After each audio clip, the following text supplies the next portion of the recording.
துடித்திடும் இருதய இசையன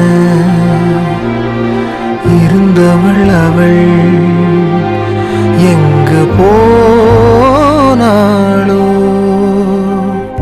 இருவிழி இமை சேராமல் உறங்கிட மடி கேட்கிறேன்